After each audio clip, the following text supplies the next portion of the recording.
নিলয় আর মাহি রাতের বেলা বিছানার উপর শুয়ে আছে। নিলয় আর মাহি স্বামী স্ত্রী। নিলয় অফিসের কাজের জন্য সারাদিন বাইরে থাকতে হয়। নিলয় মাহিকে বলল, আমি সারাদিন বাড়ির বাইরে থাকি, আমি সংসারে কোনো খবর রাখতে পারি না, আমি তোমার খবর রাখতে পারি না। আমার এই সংসার চালাতে তুমি আমাকে সাহায্য না করলে আমি এত দূর আগাতে পারতাম না।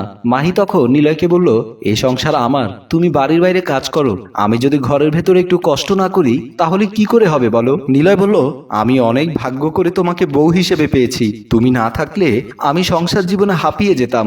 মাহি বলল, আমার একটা কথা আছে। বলো, কি কথা? আমি তোমার কথা রাখার জন্য তৈরি আছি। মাহি বলল, আমি তোমার কাছে একটা সন্তান চাই, একটা সন্তান তোমার বাবা মাকে উপহার দিতে চায়। নিলয় বলল, তুমি আমার মাকে এত ভালোবাসো? মাহি বলল, উনি কি শুধু তোমার মা, আমার মা না? নিলয় বলল, আসো, আজকেই তোমাকে একটা বাচ্চা দিচ্ছি। দিনের বেলা পাল্টে গেছে বউয়ের রূপ, এক দেহ দুই রূপ। কাল রাতে স্বামীকে বলল স্বামীর মা তারও মা, আর দিনের বেলায় সেই মাকে দিয়ে পা টিপিয়ে নিচ্ছে বউ। মাহি তার শাশুড়ি দোলা বেগমকে বলল, সারাদিন বসে থেকে খেয়ে তো আর কোনো কাজ নেই, তাই আপনাকে আমার পা টিপতে দিয়েছি, আপনি কিছু মনে করবেন না। দোলা বেগম বলল, খিদের যন্ত্রণা আমি সইতে পারছি না, আমাকে কিছু খেতে দাও, আমি আর কিছু সময় না খেয়ে থাকলে আমি তো মারা যাব। মাহি বলল, আমি আপনাকে না খেয়ে মরতে দেব না, দরকার হলে আমি নিজের হাতে আপনাকে উপরে পাঠিয়ে দেব, এখন আপনি আমার পা ভালো করে টিপে দিন। অন্যদিকে নিলয় অফিসে বসে কাজ করছে।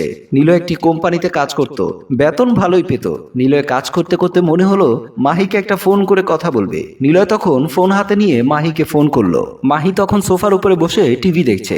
মাহি ফোন রিসিভ করে বলল, আমি তোমাকে ফোন করতে চেয়েছিলাম আর তুমি আমাকে ফোন করলে। নিলয় বলল, আমাদের ভালোবাসার একটা টান আছে না, তাই তোমার আর আমার কথা মিলে যায়। মাহি বলল, আজ তাড়াতাড়ি অফিস শেষ করে বাড়ি আসবে, আমি তোমার জন্য অপেক্ষা করব।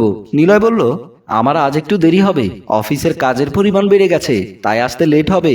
মাহি মনে মনে ভাবছে, তুমি লেট করে আসলে তো আমার জন্য ভালোই হয়। নিলয় বলল, মা কোথায়? মায়ের কাছে একটু ফোনটা দাও, আমি মায়ের সাথে একটু কথা বলবো। মাহি এবার বিপদে পড়ে গেল, কারণ মাহি শাশুড়ি দোলা বেগম তখন রান্নাঘরে রান্না করছে। নিলয় জানে মাহি নিলয়ের মাকে কোনো ধরনের কাজ করতে দেয় না। মাহি অনেক সময় চিন্তা করছে। এমন সময় নিলয় বলল, কি হলো, কোথায় হারালে? মাকে একটু ফোন দাও, আমি মায়ের সাথে কথা বলি। মাহি তখন বলল, মা দুপুরের খাবার খেয়ে ঘুমিয়ে পড়েছে। নিলয় বলল, আচ্ছা, এই কথা বলতে তোমার এত সময় লাগে? আচ্ছা ঠিক আছে, তাহলে মা ঘুম থেকে উঠলে আমাকে ফোন করবে, আমি মায়ের সাথে কথা বলবো। এ কথা বলে নিলয় ফোনের লাইন কেটে দিল। মাহি বলল, এই বুড়ি আমাকে বিপদে ফেলে দিয়েছিল, দেখি বুড়িটা কি করছে রান্নাঘরে। এ কথা বলে ড্রয়িং রুম থেকে বের হয়ে গেল। মাহি রান্নাঘরে গিয়ে দেখতে পেল দোলা বেগম এখনো রান্না বসায়নি, মাত্র থালা বাসন ধুয়েছে। তখন মাহির রাগ উঠে গেল। মাহি দোলা বেগমের গায়ে হাত তুলে ফেললো। দোলা বেগম ছোট বাচ্চাদের মতো কান্না শুরু করে দিল। তবুও মাহির মন গলছে না, দোলা বেগমকে আঘাত করেই যাচ্ছে। এমন সময় রান্নাঘরে আসলো নিলয়ের চাচাতো বোন নীলা। নীলা মাহিকে বলল, কি করছো তুমি? তোমার শাশুড়ি গায়ে হাত তুলছো?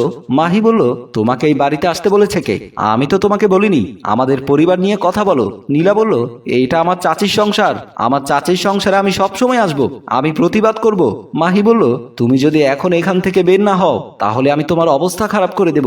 দোলা বেগম বলল, নীলা মা, এই বাড়ি থেকে চলে যা, আমি কোনো ঝামেলা চাই না। নীলা বলল, আমি তোমার প্রতি অন্যায় দেখে আমি চুপ করে থাকতে পারি না। তারপর মাহি বলল, তুমি যদি এই বাড়িতে আর এক মিনিটও থাকো তাহলে আমি এর চেয়েও ভয়ানক কিছু করে ফেলবো, যার দায় পড়বে তোমার উপর।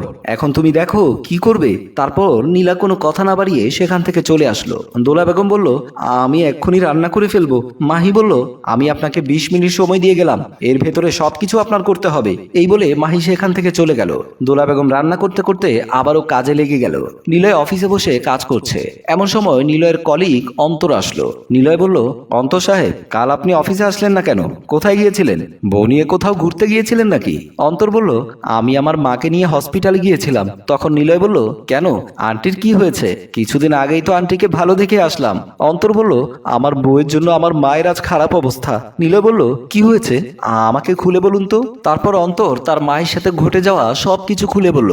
অন্তর বলল, ভালোবেসে বিয়ে করেছিলাম, ভেবেছিলাম বউ আমার মাকে অনেক ভালোবাসে, আসলে সবকিছু ছিল সাজানো নাটক, আমার সাথে সবসময় আমার বউ নাটক করে গেছে।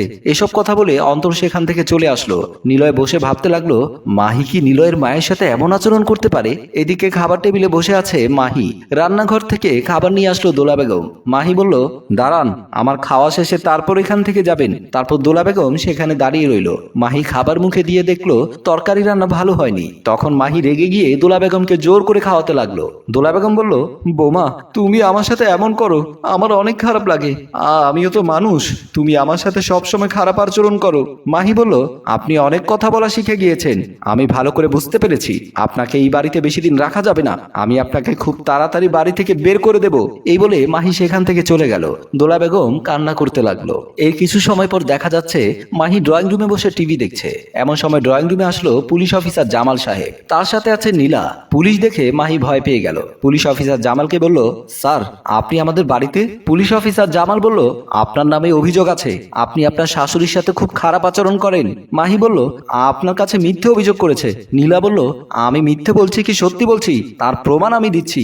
এই বলে নীলা দোলা বেগমকে আনতে গেল। এমন সময় নিলয় ড্রয়িং রুমে আসলো। পুলিশ দেখে নিলয় বলল, আমার বাড়িতে পুলিশ?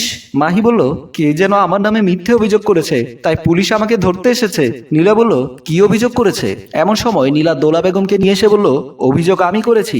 ভাবি চাচির সাথে সবসময় খারাপ আচরণ করে, আজ যখন আমি দেখেছি আমাকে হুমকি দিয়েছে, তাই আমি অভিযোগ করেছি। নীলয় বলল, মা আমাকে কেন বলনি তোমার সাথে এত কিছু হচ্ছে? দোলা বেগম বলল, বৌমা আমার সাথে সবসময় খারাপ আচরণ করেছে। আমি ভেবেছিলাম বৌমা একদিন ভালো হয়ে যাবে, কিন্তু বৌমা দিনের পর দিন আমার সাথে অন্যায় করে গেছে। আমার বৌমার প্রতি কোনো রকম অভিযোগ নেই। আমার বৌমাকে থানায় নিয়ে যাবেন না, আমি আমার বৌমাকে মাফ করে দিয়েছি। পুলিশ অফিসার জামাল বলল, এমন ভালো একজন শাশুড়ি পেয়ে আপনি তার সাথে খারাপ আচরণ করে গেছেন। দেখুন আপনার শাশুড়ি আজ আপনাকে বাঁচিয়ে দিল। মাহি বলল, মা আমাকে মাফ করে দিন, আজকের পর থেকে আপনার সাথে আমি খারাপ আচরণ করব না। আজকের পর থেকে আপনি আমার মা হয়ে থাকবেন।